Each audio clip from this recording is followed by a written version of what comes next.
નમસ્કાર વિદ્યાર્થી મિત્રો, આજના આ વિડિયો લેક્ચરમાં આપ સૌનું હાર્દિક સ્વાગત છે. તમને ખ્યાલ છે એ રીતે મિત્રો આપણે આજે ફંક્શન શરૂ કરીએ છીએ. ઇંગ્લિશ ગ્રામરની શરૂઆત આપણે ફંક્શન્સથી કરીએ છીએ. ઓકે, બીજી એક બે બાબત મારે કહેવાની છે હું ગ્રામર શરૂ કરું એ પહેલાં અને આજનો વિડિયો લેક્ચર આપણે શરૂ કરીએ એ પહેલાં કે આપણે અત્યારે આ વિડિયો લેક્ચર્સ દ્વારા ટેક્સ્ટ બુક ભણી રહ્યા છીએ અને 11-12ની અંદર આપણે ખાસા આગળ છીએ. ટેક્સ્ટ બુકની અંદર બહુ સરસ રીતે જેટલું પણ કર્યું છે એટલું બહુ સરસ રીતે કર્યું છે. આજે આપણે વાત કરવાના છીએ ફંક્શન્સની. મિત્રો, આ વિડીયો છે મેં 11th અને 12thના સ્ટુડન્ટ્સ માટે કમ્બાઈન બનાવ્યો છે. શા માટે કમ્બાઈન છે? કારણ કે ફંક્શન્સ એવો ટોપિક છે જે 11th અને 12thમાં બંનેમાં પૂછાય છે. બીજી એક બાબત જે ખાસ મારે કહેવાની છે 11th અને 12thના સ્ટુડન્ટ્સને કે 11thના જેટલા પણ ફંક્શન્સ છે, 11thની અંદર જેટલા પણ ફંક્શન્સ ટેક્સ્ટ બુકમાં આપ્યા છે અને જેટલા પણ ફંક્શન્સ આપણે ભણવાના છે એ બધા ફંક્શન્સ પાછા 12thની અંદર રિપીટ થાય છે અને એ સિવાયના નવા ફંક્શન્સ પણ એટલા જ આવે છે. એટલે આપણે 10-12-11thના ફંક્શન્સ છે એ 12thની અંદર પાછા ભણવાના છે. જેવી રીતે અત્યારે 12thના સ્ટુડન્ટ્સ ભણશે આ લેક્ચરની અંદર, કારણ કે એને બોર્ડની એક્ઝામમાં એ ફંક્શન્સ પૂછાવાના છે. એટલે 12thના સ્ટુડન્ટ્સ આ ફંક્શન્સ એક વખત ભણી ચૂક્યા છે 11thની અંદર, અને છતાં પણ આ વર્ષે ભણવાના છે કારણ કે પૂછાવાના છે. એટલે 11thના સ્ટુડન્ટ્સને ખાસ મારી રિક્વેસ્ટ છે કે આ બધા ફંક્શન્સ આપણે એટલી સરસ રીતે ભણવાના છે કે આવતા વર્ષે આપણને બિલકુલ યાદ રહેવા જોઈએ. ઓકે, તો આજનો આપણે આ વિડિયો લેક્ચર શરૂ કરીએ છીએ. આજે મિત્રો આપણે વાત કરવાના છીએ ફંક્શન્સની વાત કરવાના છીએ. આપણને ફંક્શન્સ છે એ 3 અલગ અલગ રીતે પૂછાય છે. ફંક્શન્સ એ કોમન ફેક્ટર ફંક્શન છે, કોમન ફેક્ટર એ ફંક્શન છે, પરંતુ એની પૂછાવાની પદ્ધતિ 3 રીતની છે. 11th અને 12th બંનેની હું કમ્બાઈન વાત કરું છું કારણ કે બંનેમાં સરખી રીતે પૂછાય છે. અને આજે જે આપણે ફંક્શનથી શરૂઆત કરવાના છીએ એ પણ બંનેમાં છે. એટલે સરસ રીતે તમારે ધ્યાન દઈને આને શીખવાનું છે, ભણવાનું છે. ઓકે, બીજી બાબત કે આજે આપણે પીપીટીથી નથી જતા. તમે ટેક્સ્ટ બુક છે એ પીપીટીથી ભણવા ટેવાયેલા છો, તો આજે આપણે છે એ આપણે બુક વર્ક કરવાના છીએ, બુકની અંદર કામ કરવાના છીએ, બરોબર? એટલે થોડી અલગ પદ્ધતિ છે. અત્યાર સુધી આપણે જે રીતે વિડિયો લેક્ચરમાં ઇંગ્લિશ શીખાય એના કરતાં થોડીક અલગ પદ્ધતિ છે. એટલે થોડુંક તમને કદાચ અલગ લાગે, અને મને તો અલગ લાગે જ છે અત્યારે જ.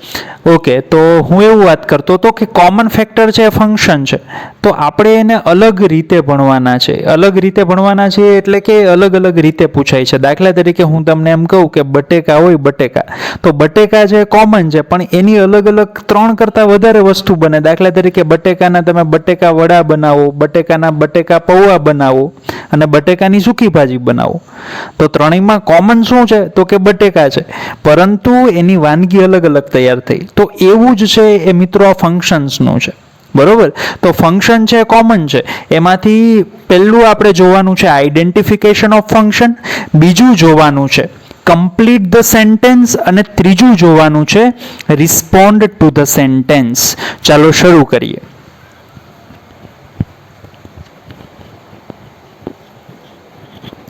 ઓકે, તમને સંભળાતું જ હશે. માઇક થોડુંક મારાથી વધારે દૂર ગયું છે, વધારે દૂર નહીં, સોરી, થોડુંક જ દૂર ગયું છે. ઓકે, તો આપણે શરૂ કરીએ. આપણે પહેલા વાત કરીએ આઈડેન્ટિફિકેશન ઓફ ફંક્શનની, આઈડેન્ટિફાઈ ધ ફંક્શનની. આની અંદર આપણને શું કરવામાં આવશે? તો કે આપણને 4-5 આખા સેન્ટેન્સ આપવામાં આવશે. બેયની અંદર અલગ અલગ છે. આપણને કોઈ સેન્ટેન્સ આપવામાં આવ્યું હોય, આખું સેન્ટેન્સ, તો એ આખા સેન્ટેન્સમાં આપણે ઓળખવાનું કે આની અંદર કયા ફંક્શનનો ઉપયોગ થયો છે. આને કહેશું આપણે આઈડેન્ટિફાઈ ધ ફંક્શન, બરોબર? સેન્ટેન્સ આપેલું હશે એમાં આપણે કયા ફંક્શનનો ઉપયોગ થયો છે કહેવાનો છે. બીજું છે કમ્પ્લીટ ધ સેન્ટેન્સ. આ કમ્પ્લીટ ધ સેન્ટેન્સની અંદર શું છે? તો કે એની અંદર આપણને કોઈ વાક્ય આપેલું હશે, પરંતુ એ વાક્ય અડધું જ આપેલું હશે.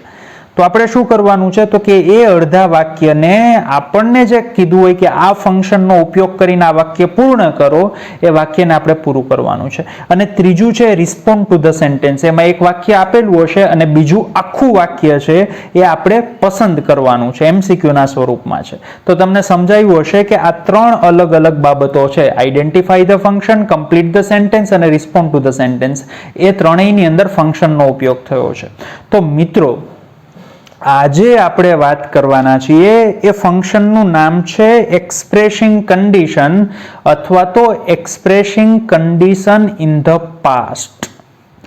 ઓકે, તો આ એક્સપ્રેસિંગ કન્ડિશન અથવા તો expressing condition in the past, આની અંદર આપણે આ 3 બાબતો શીખવાને છે, identify the function, complete the sentence અને રિસ્પોન્ડ ટુ ધ સેન્ટેન્સ. બિલકુલ સહેલું છે આ ફંક્શન છે. આમ તો બધા ફંક્શન એકદમ સરળ છે, એટલે ગ્રામર છે આપણે કોઈ પણ જાતના માથે બોજો રાખ્યા વગર કે હવે તો આપણે ગ્રામર ભણવાનું છે, એકદમ આપણે ફન લવિંગ રીતે, આનંદ આવે, મજા આવે એ રીતે આપણે શીખવાના છીએ, કોઈ પણ જાતનું માથે ટેન્શન લીધા વગર. ઓકે, તો ફંક્શન એક છે પરંતુ 2 મેં અલગ અલગ બાબતો લખી છે. એક્સપ્રેસિંગ કન્ડિશન, આ કન્ડિશન એટલે શું થાય, જેને આપણે ગુજરાતીમાં કહીએ શરત. તો એક્સપ્રેસિંગ, એક્સપ્રેસ એટલે વ્યક્ત કરવું અને કન્ડિશન એટલે શરત. તો શરત દર્શાવવી એને આપણે કહેશું એક્સપ્રેસિંગ કન્ડિશન. એવું વાક્ય હોય મિત્રો જે શરત દર્શાવે તો એને કહેવાય એક્સપ્રેસિંગ કન્ડિશન. આપણે ગુજરાતીમાં કહીએ જો તમે આવશો ને તો હું આવીશ. આ શું કીધું તમે? તમે શરત દર્શાવી છે. તો આને ઇંગ્લિશમાં શું કહેશું આપણે? Expressing condition. બરોબર. બીજું વાક્ય છે expressing condition in the past. એમાં એક ફ્રેઝ, શબ્દ સમૂહ ઉમેરાણો. શું ઉમેરાણો? Expressing condition in the past. In the past એટલે શું થાય તો કે ભૂતકાળની. શરત દર્શાવી પણ ક્યારની? તો કે ભૂતકાળની. આપણે એમ કહીએ ને કે જો મેં મહેનત કરી હોત તો સારા માર્ક્સ આવ્યા હોત, તો આ શરત જ દર્શાવી. જો મહેનત કરી હોત તો સારા માર્ક્સ આવ્યા હોત. પણ ક્યારની શરત દર્શાવી તમે? તો કે તમે ભૂતકાળની શરત દર્શાવી. તો આ ભૂતકાળની શરત દર્શાવવા માટે આપણે શું કહેશું? Expressing condition in the past. તો એક્સપ્રેસિંગ કન્ડિશન અથવા તો expressing condition in the past છે, એનું કામ કેવું છે તો કે શરત દર્શાવવાનું છે. તો જે વાક્ય શરત દર્શાવતું હોય એના માટે આપણે એનો ઉપયોગ કરશું. ઓકે, હવે આમાં કયા કયા શબ્દોનો આપણે ઉપયોગ કરવાનો છે? હું એમ કહું ને ભાઈ કે આના ઇન્ડિકેટર્સ કયા કયા છે અથવા તો આના લેંગ્વેજ એલિમેન્ટ્સ કયા કયા છે, એટલે ફટ દઈને આપણને યાદ આવવું જોઈએ ઇફ, અનલેસ, ઓર અને એન્ડ. આમાં ઇફ અને અનલેસ છે, આ બેનો સૌથી વધારે ઉપયોગ, 90% ઉપયોગ તમે જુઓ તો આનો થશે, ઇફ અને અનલેસનો, અને ઓર અને એન્ડનો ઉપયોગ ભાગ્યે જ થશે. ઇફ એટલે શું થાય તો કે જો તો, અનલેસ એટલે જો નહીં તો, અનલેસ છે એ નકાર અર્થ દર્શાવે, ઓર એટલે શું થાય તો કે અથવા, અને એન્ડ એટલે અને. તો આમાં સૌથી વધારે ઉપયોગ, સૌથી વધારે ફોકસ છે એ મિત્રો આપણે આ 2 ઉપર કરવાનું છે, ઇફ અને અનલેસ ઉપર. ઓકે, તો હવે આપણે એનું સેન્ટેન્સ સ્ટ્રક્ચર જોઈએ. બરોબર છે. પહેલા તો આપણે વાત કરીએ એક્સપ્રેસિંગ કન્ડિશનની. એક્સપ્રેસિંગ કન્ડિશન એટલે શરત દર્શાવી. આ શરત દર્શાવી માત્ર એક્સપ્રેસિંગ કન્ડિશન. એ વાક્ય કઈ રીતે બને તો કે વાક્યની શરૂઆતમાં ઇફ આપેલું હોય. શું આપેલું હોય? ઇફ. પછીનું વાક્ય છે એ સાદા વર્તમાન કાળનું હોય. તમે હવે 11માં છો અથવા તો 12માં છો તો તમે ટેન્સ ભણી જ ગયા છો. હવે સાદો વર્તમાન કાળ એટલે શું તો કે જે વાક્યમાં માત્ર ક્રિયાપદનું મૂળ રૂપ આપે.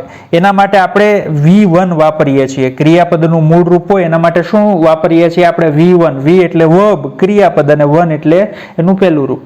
તો જે વાક્યમાં ક્રિયાપદનું મૂળ રૂપ આવે અથવા તો ક્રિયાપદનું એસ કે ઈએસ વાળું રૂપ આવે એવા વાક્ય એ કયો કાળ હોય તો કે સાદો વર્તમાન કાળ. તો ઇફ સાથે પહેલું વાક્ય કયા કાળનું હોય તો કે સાદા વર્તમાન કાળનું, અને બીજું જે છે એ વાક્ય કયા કાળનું હોય તો કે સાદા ભવિષ્યકાળનું. સાદા ભવિષ્યકાળનું વાક્ય કઈ રીતે ઓળખાશે મિત્રો તો કે શેલ અથવા વિલ હશે અને એની સાથે ક્રિયાપદનું મૂળ રૂપ અથવા તો V1 આપણે કહીએ. બરોબર. તો આ વાક્ય આવું વાક્ય આપેલું હોય ત્યારે સમજવાનું કે આ માત્ર શું દર્શાવે? Expressing condition. દાખલા તરીકે તમને વાક્ય આપવામાં આવ્યું, if you work hard you will get good marks. જો તમે મહેનત કરશો તો સારા માર્ક્સ મેળવશો. શું દર્શાવે છે મિત્રો આ વાક્ય? તો કે શરત દર્શાવે છે. દર્શાવીને શરત, ક્યારે સારા માર્ક્સ મેળવશો? જો મહેનત કરશો તો તમને આ વાક્ય આપ્યું છે. હવે તમને કહે છે આઈડેન્ટિફિકેશન ઓફ ફંક્શન. આ વાક્યમાં કયું ફંક્શન વપરાણું એ શોધો. તો તમે કેમ શોધશો? તમે જોશો કે વાક્યની અંદર પહેલા તો શું આવ્યું? તો કે ઇફ આવ્યું. ઇફ પછીનું વાક્ય વર્ક, આ ક્રિયાપદનું કેવું રૂપ છે? મૂળ રૂપ. એટલે તમને ખબર પડશે કે આ વાક્ય કયા કાળનું થયું? સાદા વર્તમાન કાળનું. અને પછી તમે જોશો કે પછી શું આવ્યું? તો કે યુ વિલ ગેટ, શેલ અથવા વિલ અને સાથે ક્રિયાપદનું મૂળ રૂપ. આ શેલ અથવા વિલ અને ક્રિયાપદનું મૂળ રૂપ. તો તમને ખબર પડશે કે કયા કાળનું વાક્ય થયું? તો કે સાદા ભવિષ્ય કાળનું. તો તમે જોશો કે ઇફ વત્તા સાદો વર્તમાન કાળ વત્તા સાદો ભવિષ્ય કાળ, તો તમને ખબર પડશે કે આમાં કયું ફંક્શન આવ્યું? તો કે એક્સપ્રેસિંગ કન્ડિશન. એટલે તમે ફટ દઈને લખશો કે એક્સપ્રેસિંગ કન્ડિશન, શરત દર્શાવી. તો આવી રીતે આપણે ફંક્શનને આઈડેન્ટિફાઈ કરશું. શું યાદ રાખવાનું? ઇફ વત્તા સાદો વર્તમાન કાળ વત્તા સાદો ભવિષ્ય કાળ. સાદા વર્તમાન કાળમાં ક્રિયાપદનું મૂળ રૂપ હોય અથવા તો એસકેઈએસ વાળું રૂપ હોય. અહીંયા યુ છે એટલે વર્ક છે, અહીંયા હી હોત તો શું હોત? વર્ક્સ. અને બીજું વાક્ય સાદા ભવિષ્યકાળનું શેલ અથવા વિલ વત્તા ક્રિયાપદનું મૂળ રૂપ. તો આ થયું એક્સપ્રેસિંગ કન્ડિશન. ઓકે, બીજું એક વાક્ય લખ્યું છે મિત્રો. આ પણ એક્સપ્રેસિંગ કન્ડિશનનું જ છે કે કેમ એ આપણે ચેક કરવાનું છે.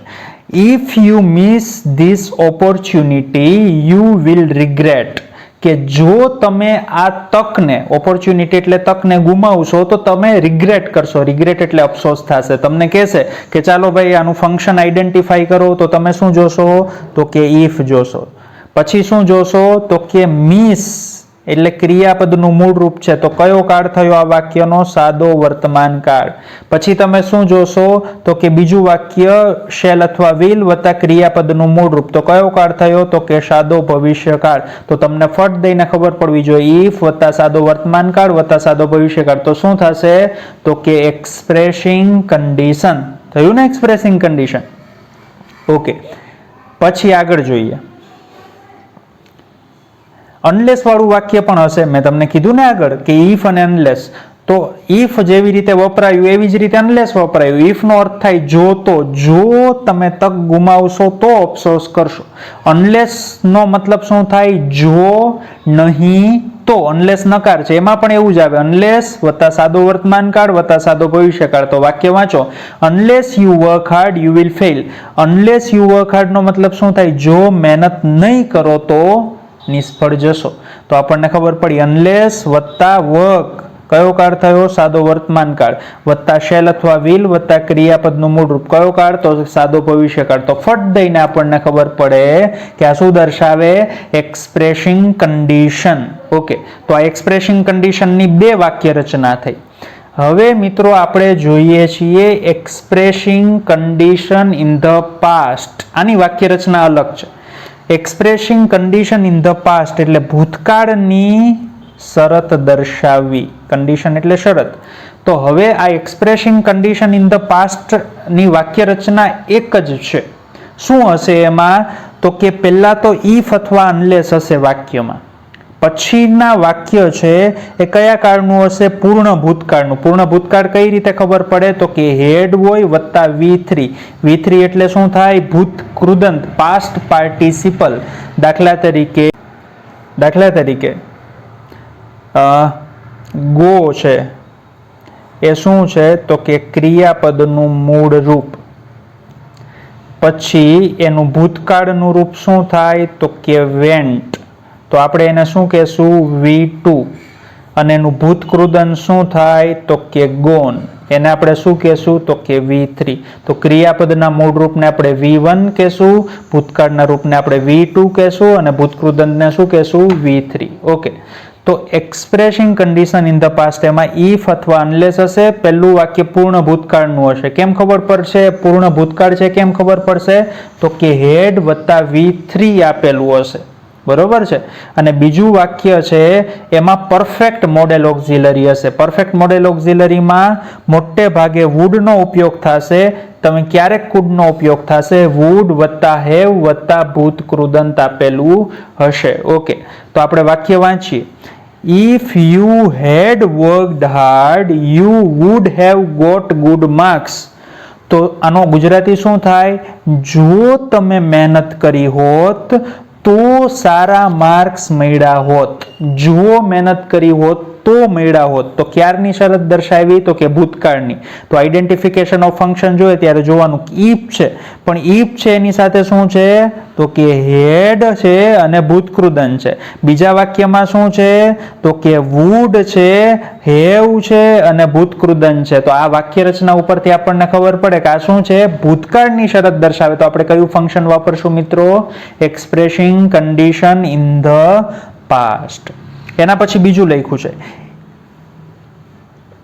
If India had won the match we would have celebrated. જો ભારત મેચ જીતું હોત તો આપણે સેલિબ્રેશન કર્યું હોત. તો આપણે વાક્ય વાંચીએ જોવાનું ઇફ પછી હેડ વત્તા ભૂતકૃદંત વોન. પછી બીજા વાક્યમાં તો કે વુડ વત્તા હેવ વત્તા ભૂતકૃદંત. તો આપણને ફટ દઈને ખબર પડવી જોઈએ કે આ ભૂતકાળની શરત દર્શાવી. તો શું કહેશું? Expressing condition in the past. તો જ્યાં યાદ રાખવું હોય ત્યાં યાદ રાખી લેજો કે ઇફ અથવા અનલેસ હોય પછી પહેલું વાક્ય પૂર્ણ ભૂતકાળનું એટલે હેડ વત્તા V3 હોય ને બીજા વાક્યમાં વુડ અથવા કુડ વત્તા હેડ વત્તા V3 હોય. તો આપણે જોવાનું કે વાક્ય કયા કાળનું છે? તો કે એક્સપ્રેસિંગ. તો શું દર્શાવે? કયું ફંક્શન દર્શાવે? તો કે expressing condition in the past. Okay, તો એ સિવાય પણ બીજી બે બાબતો છે, લેંગ્વેજ એલિમેન્ટ છે જે આ બેથી દૂર છે અને એ માત્ર શું દર્શાવે? તો કે માત્ર એક્સપ્રેસિંગ કન્ડિશન દર્શાવે, ઇન ધ પાસ્ટ નહીં. આ બે બાબતો બરોબર. આનો ઉપયોગ બહુ ઓછો જવલ્લે જ થશે. એ કયા બે લેંગ્વેજ એલિમેન્ટ છે? ઓર અને and. Sit silently or leave the class. એટલે શું થાય? શાંતિથી બેસો અથવા તો ક્લાસ છોડો. શરત આપી ને, બેમાંથી એકની પસંદગી કરવાની તમારે. કાં તો શાંતિથી બેસવાનું છે અથવા તો ક્લાસ છોડવાનો છે. બીજું વાક્ય જો work hard and learn a lot. મહેનત કરો અને ઘણું બધું શીખો. તો ક્યારે ઘણું બધું શીખશો? મહેનત કરશો તો. તો ઓર અને એન્ડ છે એ પણ શરત દર્શાવે, પણ માત્ર શું દર્શાવે? તો કે expressing condition. Expressing condition in the past નહીં. તો બે ફંક્શન થયા, એક્સપ્રેસિંગ કન્ડિશન અને expressing condition in the past. તો તમે હવે વાક્ય ઓળખતા શીખા હશો કે આ વાક્ય હોય તો ખબર પડવી જોઈએ કે આ expressing condition in the past છે અને આ વાક્ય હોય તો ખબર પડવી જોઈએ કે આ માત્ર એક્સપ્રેસિંગ કન્ડિશન છે. કેમ ઓળખાશે? સેન્ટેન્સ સ્ટ્રક્ચર ઉપરથી. તો પહેલું આપણે શીખા, શું શીખા મિત્રો? Classification of function. હવે અથવા તો આઈડેન્ટિફિકેશન ઓફ ફંક્શન. હવે આપણે શીખવાનું છે કમ્પ્લીટ ધ સેન્ટેન્સ. એટલે શું કમ્પ્લીટ ધ સેન્ટેન્સ? એટલે વાક્ય પૂરું કરવાનું. તો હવે આ બધામાં આપણને એક જ સૂચના છે. શું? આ બધામાં આપણને એક જ સૂચના છે. કઈ સૂચના છે? તો કે expressing condition in the past. Okay, તો ઇન ધ પાસ્ટ છે કેમ ખબર પડી? માત્ર એક્સપ્રેસિંગ કન્ડિશન છે કેમ ન ખબર પડી? કારણ કે આ બધામાં પહેલા વાક્ય આપ્યું છે એમાં શું આપ્યું છે? હેડ અને ભૂતકૃદંત આપ્યું છે. એટલે બીજું વાક્ય છે કઈ રીતે બનાવવાનું થાય? પહેલું વાક્ય તમને ઓલરેડી આપી દીધું, ઇફ વત્તા હેડ વત્તા ભૂતકૃદંત. એટલે કે પહેલું વાક્ય પૂર્ણ ભૂતકાળનું. તો બીજા વાક્યમાં શું આવે? તમે મને કહો જોઈએ. બીજા વાક્યમાં શું આવે? એક્સપ્રેસિંગ કન્ડિશન ઇન ધ પાસ્ટના બીજા વાક્યમાં શું આવે? તો કે બહુ સિમ્પલ છે, વુડ વત્તા હેવ વત્તા V3. તો આનો ઉપયોગ કરીને તમારે વાક્ય પૂરું કરવાનું છે. જેવું પણ વાક્ય જે પણ બનો, દાખલા તરીકે આપણે 300 સ્ટુડન્ટ્સ અત્યારે આ લેક્ચરને જોવે છે, તો 300 અલગ અલગ વાક્યો બની શકે, 300 અલગ અલગ વાક્યો બની શકે. પરંતુ શું આવવું જોઈએ એમાં? તો કે would have વત્તા V3. શું કામ એને would have વત્તા V3 આવવું જોઈએ? Expressing condition in the past ભણીએ છીએ. ચાલો, પેલું વાક્ય છે if I had won the race. એટલે શું થાય? તો કે જો હું રેસ જીતો હોત તો શું થાય? હવે કયો જોઈએ? જો હું રેસ જીતો હોત તો શું થાત? તો કે મેં પાર્ટી આપી હોત. એવું આપણે કહીએ, જો હું રેસ જીતો હોત તો મેં પાર્ટી આપી હોત. એટલે કર્તા તરીકે કોણ છે? તો કે I. તો કે આપણે આ વાક્યને પૂરું કરશું. I પછી શું વાપરશું આપણે? તો કે would. પછી શું વાપરવાનું કીધું મેં? તો કે have. પછી આપવી, એના માટે કયું ક્રિયાપદ વાપરશું? તો કે give. તો give નું ભૂતકૃદન શું થાય? તો કે give. ભૂતકાળનું રૂપ gave અને ભૂતકૃદન શું થાય? given. I would have given party. પૂરું, વાક્ય પૂરું. તો થઈ ગયું કમ્પ્લીટ ધ સેન્ટેન્સ કે ન થયું? વાક્ય પૂરું કર્યું. If I had won the race, I would have given party. જો હું રેસ જીતો હોત તો મેં પાર્ટી આપી હોત. તો તમે કેનો ઉપયોગ કર્યો? would વત્તા have વત્તા ભૂતકૃદન. બસ, ધેટ્સ ઇટ. તો આવી રીતે તમારે વાક્યને પૂરું કરવાનું છે. બીજું વાક્ય છે, જુઓ તમે. If she had asked me a question. જો તેણે મને પ્રશ્ન પૂછ્યો હોત તો મેં જવાબ આપ્યો હોત. સિમ્પલ. તો તમે અલગ અલગ રીતે આ વાક્ય બનાવી શકો, એક જ રીતે નહીં. પરંતુ મેં જવાબ આપ્યો હોત એટલે શું? તો કે I. પછી શું વાપરવાનું તમારે? તો કે would. પછી શું વાપરવાનું? have. પછી જવાબ આપવો, તો આપવા માટે કયું ક્રિયાપદ છે? તો કે give. એનું ભૂતકૃદન given. પછી જવાબને શું કહેશું? The answer. ફૂલ સ્ટોપ, પૂર્ણ વિરામ. If she had asked me a question, I would have given the answer. તો મેં જવાબ આપ્યો હોત તો would વત્તા have વત્તા V3. Condition in the past.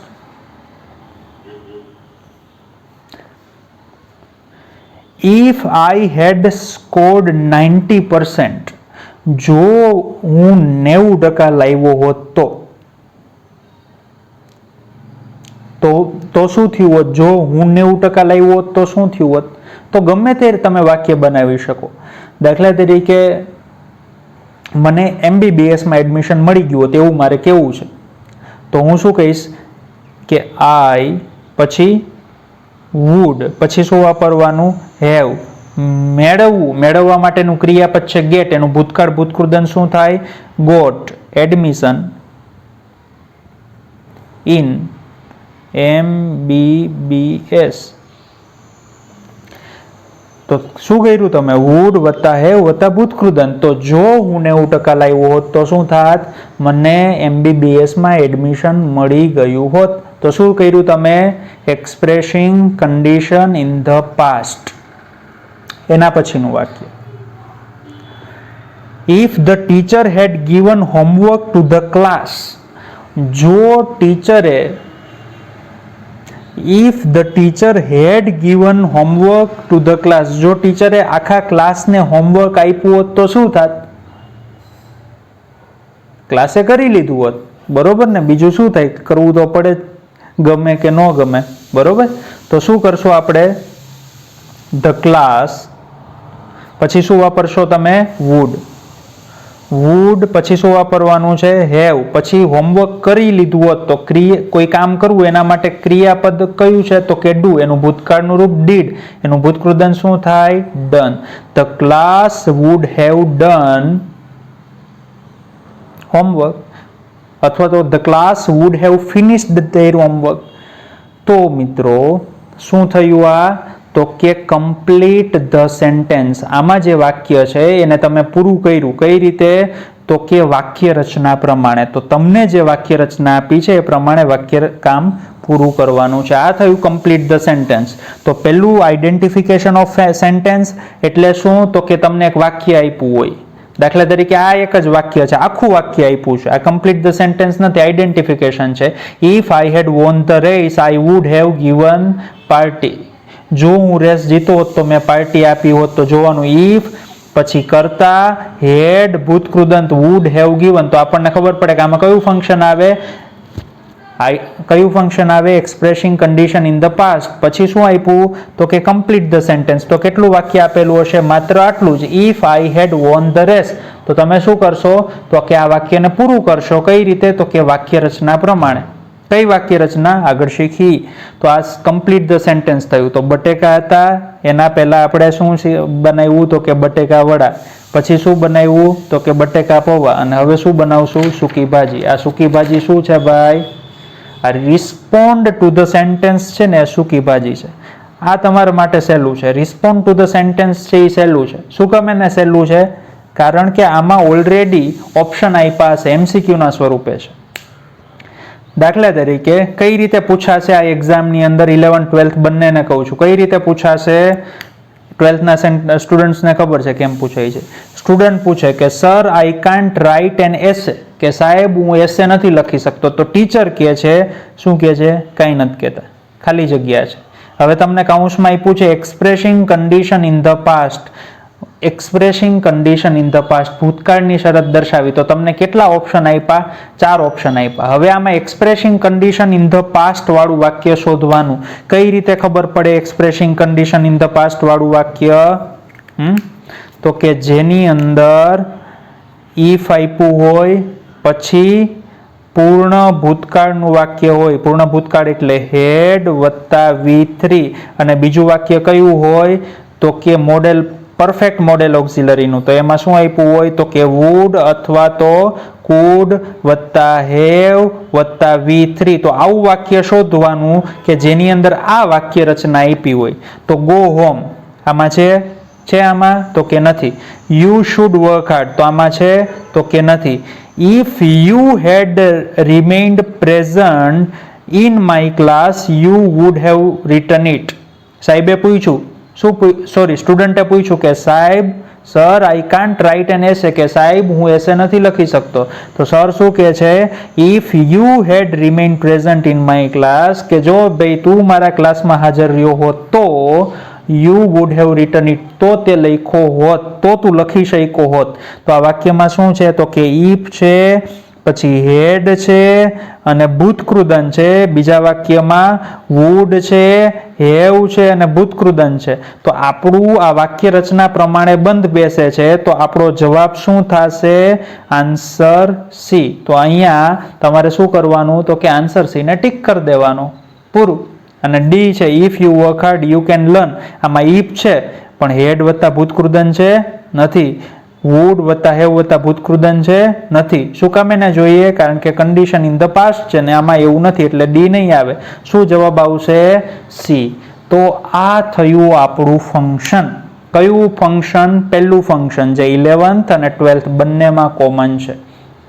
Okay, હવે ખાસ ધ્યાન રાખો શું કરવાનું છે. હવે શું કરવાનું છે તો કે 11thના સ્ટુડન્ટ્સને, 12th વાળાને નહીં, 11th સાયન્સના સ્ટુડન્ટ્સને એક બુક બનાવવાની છે. બરોબર છે? તમે મને પૂછતા હતા કે સર ગ્રામરનું શું કરવાનું, તો કે તમારે એક બુક બનાવવાની છે. બરોબર? અને કોને? 11th સાયન્સના સ્ટુડન્ટને, 12th સાયન્સના સ્ટુડન્ટ્સને નહીં. 11th સાયન્સના સ્ટુડન્ટને બુક બનાવવાની છે અને એની અંદર લખવાનું, ટાઇટલ આપવાનું ફંક્શન. પછી આમાં જેટલું પણ લખ્યું ને, જે પણ પ્રમાણે મેં કામ કર્યું એ 3 પેજ પ્રમાણે તમારે લખી નાખવાનું છે. 3 પેજ જે આપણે શીખા એ પ્રમાણે લખી નાખવાનું છે. પહેલાં તો વાક્ય રચના જે પણ શીખાય અને પછી જેટલું પણ તમે આમાં હું સિક્વન્સમાં લેતો ગયો તો એ બધું લખી નાખવાનું છે. પાછો વિડીયો એવું લાગે તો જોઈ લેજો. 12th સાયન્સના સ્ટુડન્ટને શું કરવાનું છે તો કે તમારી ગ્રામર ખોલવાની છે. 12th સાયન્સના સ્ટુડન્ટ્સને ગ્રામર ખોલવાની છે. આ ફંક્શન તમને ગોતતા તો આવડશે ને, ફંક્શન, એ ફંક્શન જોઈ લેવાનું અને આખું ફંક્શન છે ગ્રામરમાં જોઈ લેવાનું છે. બરોબર છે? આખું ફંક્શન છે એ જોઈ લેવાનું છે. અને બીજું હોમવર્ક શું કરવાનું 12th સાયન્સના સ્ટુડન્ટને એ હું ગ્રુપમાં નાખીશ કે તમારે આ હોમવર્ક છે એ કરવાનું છે. વિડીયો લેક્ચરની લિંક મૂકીશ ત્યારે જ હું એ ગ્રુપમાં નાખીશ. 11th વાળાને અત્યારે હોમવર્કમાં શું કરવાનું તો કે આખું ફેરબુક બનાવવાની અને એની અંદર લખી નાખવાનું. બરોબર છે. 11th સાયન્સના સ્ટુડન્ટને હમણાં ગ્રામર તમે જે લીધી છે એમાંથી કંઈ કરવાનું નથી. હું જ્યારે કરવાનું હશે ત્યારે કહીશ. આ એકદમ ક્લિયર કટ વાત છે. ઓકે, જો ફંક્શન છે વારંવાર જોજો. આપણે હવે ટેક્સ્ટ બુકમાં નથી, આપણે હવે વાર્તા નથી શીખતા. બરોબર છે. ઓકે, તો મને એવી આશા છે કે આ ફંક્શન સરસ રીતે શીખાશો. આવતા લેક્ચરમાં ફરી એક નવા ફંક્શન સાથે આપણે મળશું. Thank you.